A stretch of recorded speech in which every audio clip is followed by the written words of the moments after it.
नमस्कार दोस्तों, Bharat electronics limited का फंडामेंटल एनालिसिस का एपिसोड 4 में आपको स्वागत है। आज का वीडियो में हम लोग डिस्कस करेंगे बीईएल का कैश फ्लो स्टेटमेंट का बारे में। दोस्तों, प्रीवियस वीडियो में हम लोग बीईएल का P&L और बैलेंस शीट का बारे में डिस्कस किए थे। अगर आप अभी तक वो वीडियोस नहीं देखे हैं तो अभी देख सकते हैं, लिंक डिस्क्रिप्शन में दिया हूँ। दोस्तों, वीडियो को शुरू करने से पहले अगर आप हमारे चैनल पर नए हैं तो चैनल को अभी सब्सक्राइब कर लीजिए, क्योंकि यहाँ पे आपको मिलेगा हर स्टॉक का डिटेल फंडामेंटल एनालिसिस, ताकि आप आपका इन्वेस्टमेंट डिसीजन क्लैरिटी के साथ ले सके। दोस्तों, ये वीडियो सिर्फ एजुकेशन पर्पज के लिए है। इन्वेस्टमेंट करने से पहले आपका खुद का रिसर्च भी करिए। चलिए दोस्तों, शुरू करते हैं। हम लोग जाएंगे screener.in पे और सर्च करेंगे भारत इलेक्ट्रॉनिक्स लिमिटेड। दोस्तों, ये है बीएल का कैश फ्लो स्टेटमेंट। अगर आपको कैश फ्लो स्टेटमेंट पढ़ना नहीं आता है तो आप cash flow statement explain video देख सकते हैं, उसका लिंक भी डिस्क्रिप्शन में दिया हूँ। दोस्तों, कैश फ्लो स्टेटमेंट में पहला चीज है cash flow from operating activity. इसका मतलब कंपनी के पास अपना कोर बिजनेस से कितना पैसा आ रहा है या जा रहा है। दोस्तों, ये है बीएल का cash flow from operating activity financial 2014 से लेकर फाइनेंशियल 2025 तक। दोस्तों, अगर आप बीएल का P&L स्टेटमेंट और balance sheet explain video already देख लिया है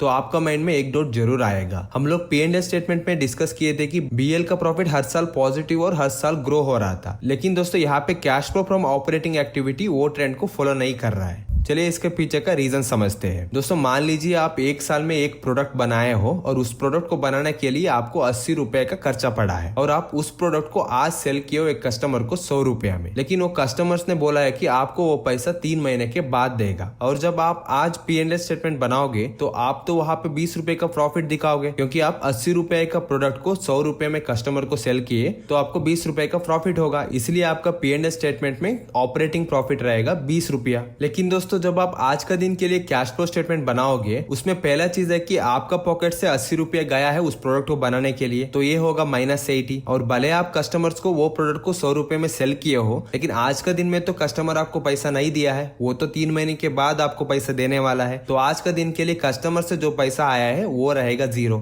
इसका मतलब आपका नेट कैश फ्लो रहेगा -80 रुपीज। मतलब दोस्तों, आज का दिन के लिए आपका P&L स्टेटमेंट बताएगा आपका ऑपरेटिंग प्रॉफिट है 20 रुपया, लेकिन आपका कैश फ्लो स्टेटमेंट बताएगा आपका cash flow from operating activity है -80 रुपीज। दोस्तों, वैसे ही बीएल का केस में हुआ है। फाइनेंशियल 2025 में बीएल का ऑपरेटिंग प्रॉफिट था 6800 करोड़ के आसपास, लेकिन cash flow from operating activity सिर्फ 587 करोड़ है। दोस्तों, इसका पीछे का रीजन है कि बीएल का मेन कस्टमर गवर्नमेंट है। बीएल अपना ज्यादातर प्रोडक्ट्स इंडियन आर्मी को सेल करता है और गवर्नमेंट प्रोजेक्ट्स में हमेशा पेमेंट साइकिल डिले में चलता है, मतलब आपको पैसा 3-4 महीने के बाद मिलेगा। इसीलिए यहाँ पे दोस्तों बीएल का cash flow from operating activity का वैल्यू उसका ऑपरेटिंग प्रॉफिट का कंपैरिजन में कम है। लेकिन दोस्तों, यहाँ पे आप और एक चीज को भी ऑब्जर्व करना है, ये हर साल रिपीट नहीं हो रहा है। फाइनेंशियल 2021, 2022 और 2024 में कंपनी का जो cash flow from operating activity है वो ऑपरेटिंग प्रॉफिट का आसपास में ही है, लेकिन फाइनेंशियल 2023 और 2025 में यहाँ पे ज्यादा डिफरेंस है। लेकिन दोस्तों, गवर्नमेंट का प्रोजेक्ट में भले डिले हो, डिफॉल्ट नहीं होता है। इसका मतलब बीएल को जो पैसा गवर्नमेंट से आना है वो पैसा आज नहीं तो कल आ ही जाएगा। लेकिन cash flow from operating activity operating profit से बहुत कम होना एक नेगेटिव फैक्टर है।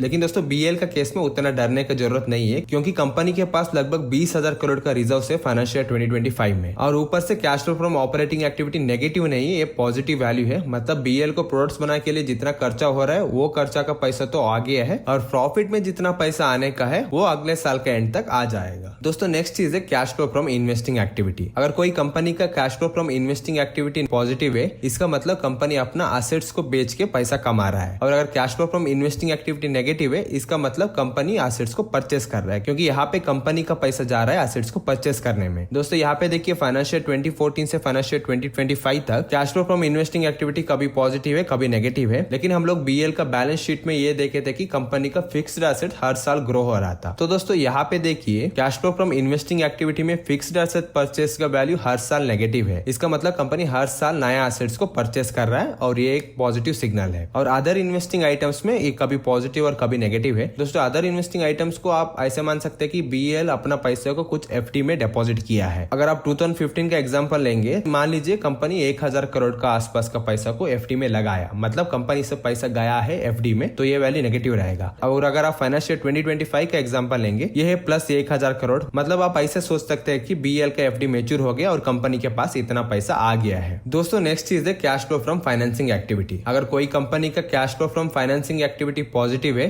इसका मतलब कंपनी बैंक से लोन उठा रहा है, क्योंकि यहाँ पे कंपनी के पास पैसा आ रहा है। अगर cash flow from financing activity negative है, इसका मतलब कंपनी अपना लोन को चुका रहा है या डिविडेंड दे रहा है। दोस्तों बीएल का बैलेंस शीट में हम लोग ये देखे थे कि बीएल का बोरोविंग्स या डेट नेग्लिजिबल या जीरो है, तो कंपनी का पैसा तो डेट को चुकाने में तो जा ही नहीं रहा है, तो कंपनी का पैसा जा रहा है डिविडेंड देने में। दोस्तों यहाँ पे भी आप दे सकते हैं कि बीएल का प्रोसीड्स फ्रॉम बोरोविंग्स या रीपेमेंट्स ऑफ बोरोविंग्स है वो ऑलमोस्ट नेग्लिजिबल या जीरो है, और डिविडेंड्स पेड है वो हर साल नेगेटिव और ग्रो हो रहा है। इसका मतलब कंपनी हर साल डिविडेंड दे रहा है और वो वैल्यू भी ग्रो हो रहा है, ये भी एक पॉजिटिव सिग्नल है। चलिए दोस्तों अभी समराइज करते हैं। दोस्तों बीएल का cash flow from operating activity positive है, लेकिन ये वैल्यू बीएल का ऑपरेटिंग प्रॉफिट का कंपैरिजन में बहुत कम है फाइनेंशियल 2025 में। ये एक नेगेटिव फैक्टर है, लेकिन बीएल का रिजर्व्स बहुत ज्यादा है, लगभग 20,000 करोड़ के आसपास, और बीएल को जो पैसा आने का है वो गवर्नमेंट से आने का है, तो वहां पे डिफॉल्ट होने का चांसेस कम है। तो cash flow from operating activity कम होना उतना बड़ा रिस्की फैक्टर नहीं है। नेक्स्ट चीज है cash flow from investing activity. यहाँ पे हम लोग देखे थे कि कंपनी हर साल फिक्स्ड एसेट्स को परचेस कर रहा है, ये भी एक पॉजिटिव सिग्नल है। और cash flow from financing activity इसीलिए नेगेटिव है कि कंपनी हर साल अपना इन्वेस्टर्स को डिविडेंड दे रही है। और नेट कैश फ्लो नेगेटिव है, लेकिन ये जो -493 करोड़ का वैल्यू है, ये कंपनी का रिजर्व्स फाइनेंशियल 2025 के लिए 20,000 करोड़ था,